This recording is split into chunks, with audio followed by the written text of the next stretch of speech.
Cool, man. So, so what is the Echoes of Oratory music? Echoes of Oratory is my label. Something me and my brother started back in 2003, actually, when Hmm. we dropped the first album. It's just a collective of artists, man.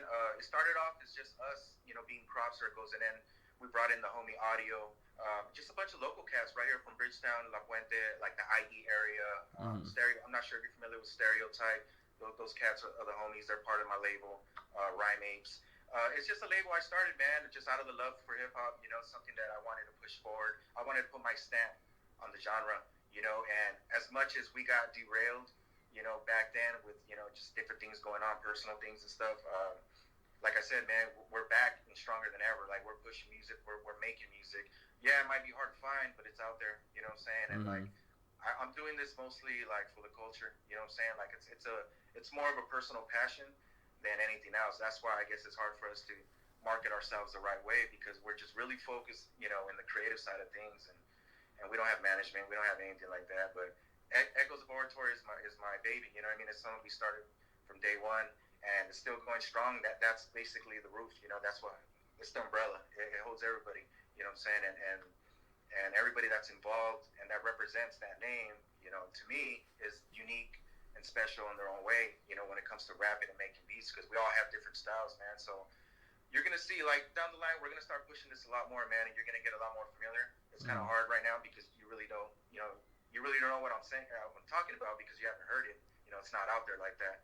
But for the most part, bro, it's something I created and something that's not going away anytime soon. Hmm. Yeah, absolutely. Yeah. What does oratory mean, by the way? It's just the art of public speaking, basically, to Oh, break it okay. down.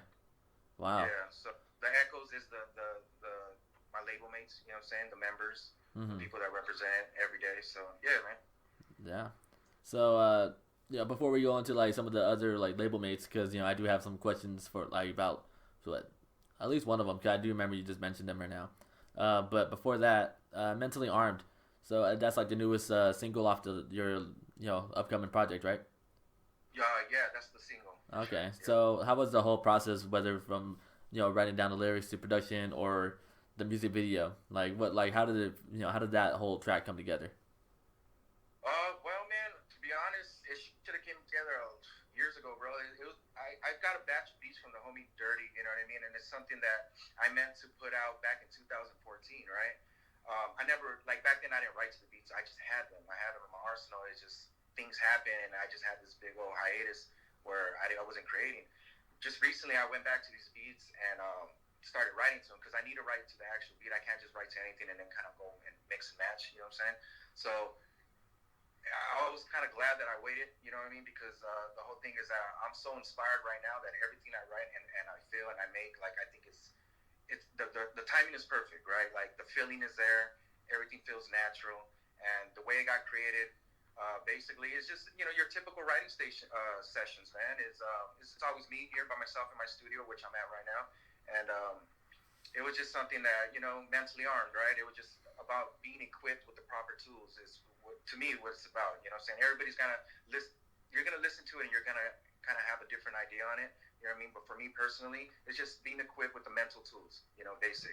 You know what I'm saying? So however that came out to you, I'm not sure if I conveyed it that way, but that's what it boils down to, man. And the writing prep, the process was simple. Just I knocked it out. I knocked it out like in a day or whatnot. I'm not the quickest writer. You know what I'm saying? But I like to really put a lot of effort into my writing, and you know, you're your worst critic, right? Like you're there and you're just picking at it and picking at it. But yeah, man, knocked that out. The beat was made by Dirty. You know what I'm saying? I'm also a mixing and mastering engineer. So I did all the mixing on it. I mastered it. I recorded it. You know what I'm saying? So I kind of like I've been doing this for a long time, man. Like I've been mixing and mastering all the records that I have under the Echoes of Oratory umbrella, and so that's my specialty as well on the side. As far as being an artist, I was juggling the mixing thing on the side, to make ends meet Hmm. on top of my part time job or whatnot. So a lot of my focus went into that, into other artists too. You know what I'm saying? So now I'm kind of doing a full circle where I kind of eased up a little bit on that. You know what I'm saying? And I'm back on my own thing, which is creating every day now. Opposed to once a month or whatnot, you know. But yeah, Mentally Armed is my first single. That's what I felt comfortable with putting out first. The process came so smooth, man, and I just wanted to get it out there. I was actually gonna wait a couple months before I dropped that, and I kind of just pushed it out there, man, and I'm getting everybody's kind of liking it and giving me good feedback. So I'm really appreciative to all of you out there, man. Yeah. I mean, it came out really dope. It really brought that whole feel back for me when it comes to the up and coming stages when I first started listening to hip hop, because I started from Jedi Mind Tricks. I was exposed to what I just said this in a couple interviews ago. I was exposed to West Side Connection like very first, at 4 years old. I was so young. Yeah. But then for sure. And that's why. And once high school kicked in, my two friends that were working on this whole creative platform together, about music and art. They put me on to underground hip hop, from Jedi Mind Tricks to Tech Nine, leading into Atmosphere and all the different people. So I was like, all right, let's see where all this goes. So it kind of brought back the whole feel when I first started learning about hip hop, and so that's why I thought it was dope. It's funny that you're saying that right now, because yesterday one of my comments, or somebody that messaged DM me, told me that I sound like Jedi Mind Tricks, Heavenly Divine. That's what it reminds them of. Yeah. And I was like, it's hard for me to see it because I wrote it, and I don't think I rap like that, but I can understand where that's coming from. I can see the realm. Yeah.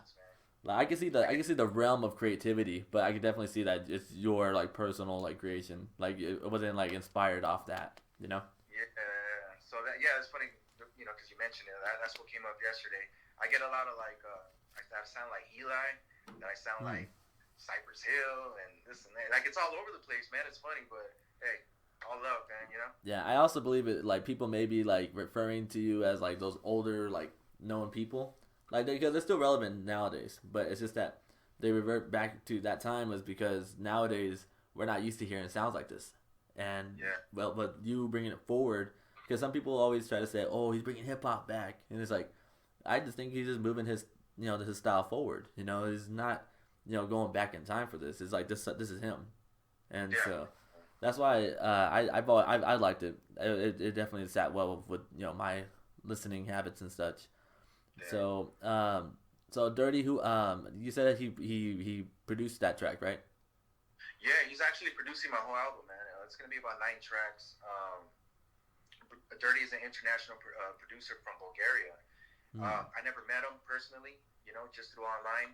And we've been chatting for the last 8 years online and talking about doing this project and whatnot. But yeah, man, he's a really dope producer. He keeps it real quiet, he's super underground, and but he has some solid tracks, man, and I picked his best one, so I'm ready to, get this shit going, bro. Yeah. For sure. I'm definitely be on the lookout for that. That sounds pretty dope. Cool, man. Thank you. No problem. So, one of your label